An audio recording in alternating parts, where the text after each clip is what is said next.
Welcome to this opportunity for 10 minutes to relax and refresh.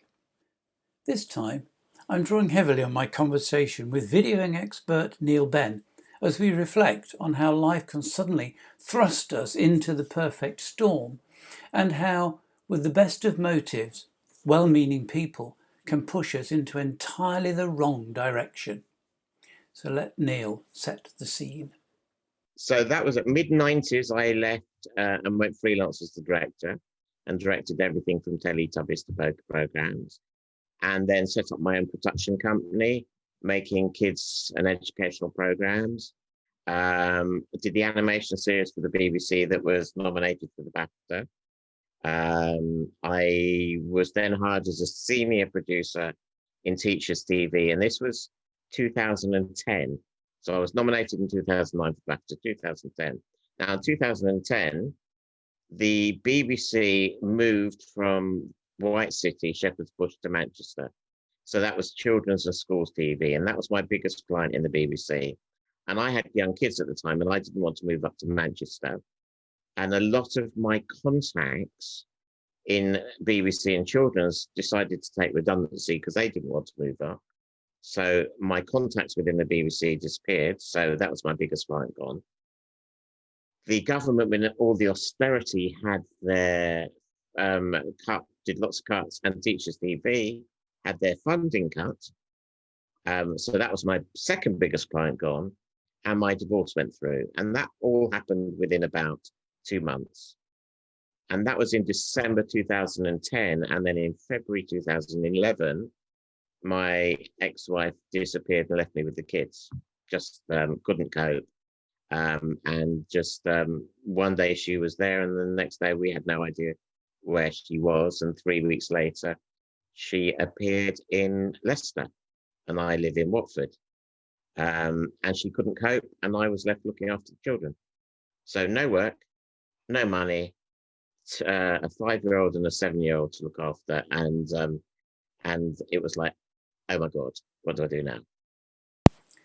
Some would argue the most difficult type of change to respond to is change that we haven't chosen for ourselves, especially if it hits several things at the same time.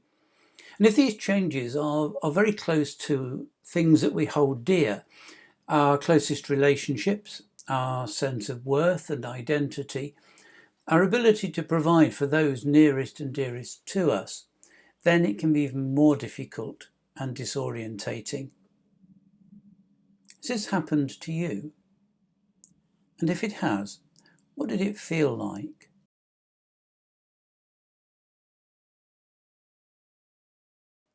Interestingly, the first thing Neil felt he needed to do was ask for help, although that did turn out to be rather more complicated than he'd anticipated.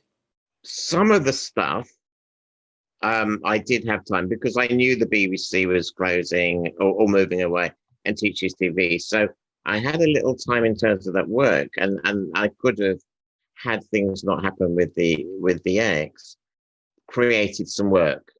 But it was like, oh my God, I've got 2 kids to look after. I've got no work. I've got no money. And how do I do? And there wasn't even a T-junction. It was just a no-through road. And you just do what you have to do to survive. It was just survival. So, things I never thought I would do, I had to go and ask for help, and it took a couple of months before the authorities, whoever they are, realized that a bloke would be looking after his kids, because my ex-wife was getting all the child benefit and the support that way. And they didn't believe that she would walk away and leave the kids. And it wasn't until she actually rang them up and spoke to them directly that I got some financial support. It is frustrating, isn't it? When you reach out for help and you're met with bureaucracy or jumping through hoops that just aren't relevant, at least for your needs, and seem only to be for the benefit of the person offering the help. Many of our clients have encountered barriers, dead ends, and false starts in their quest to find their next chapter. No wonder it feels more like spaghetti junction than a T-junction. That's where having a real sense of why comes into its own. Why am I doing this? What's the purpose? Which is what I asked Neil. If I'm able to make a difference, then I feel, that makes a big difference to me. If I'm able to help somebody else make a bigger difference in what they do, I'm making a difference by osmosis. Is that the right word? Absolutely. So, yeah. So if I'm able to help, people that came on my course were therapists, trainers, consultants, people like that who shared their expertise with others. So if I was able to help them do more in their business and help more people, then I was by osmosis helping more people. So that's one of the motivating factors. I have another big project, and this has been running in parallel all the way through this, which is my real passion. And I haven't told you about this, this might throw you, is a film script that I've been working on for many years, which when it's made, it will change people's perception of people that are different.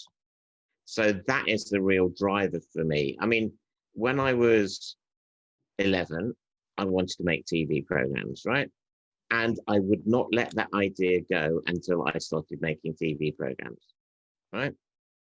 Once I got to start making TV programs, the next goal was to write and direct a kids' comedy drama by the age of 30.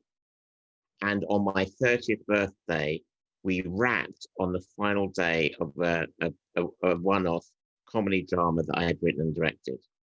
So I'd done that. And then there was a period of time when it was like there was no purpose. I was just earning money, doing my job, and the direction was a little bit lost. But then working on this film script, this will make a difference. It's one of these films where people will watch it, they'll laugh a lot, they'll shed the odd tear, and they'll learn something about themselves and others that they didn't realize. And, so for me, that is the new drive. What I'm doing with working with business owners and helping them make a difference does give me pleasure, but it also helps me earn an income and pay the bills and have the kind of life I want in order for me to do this bigger thing.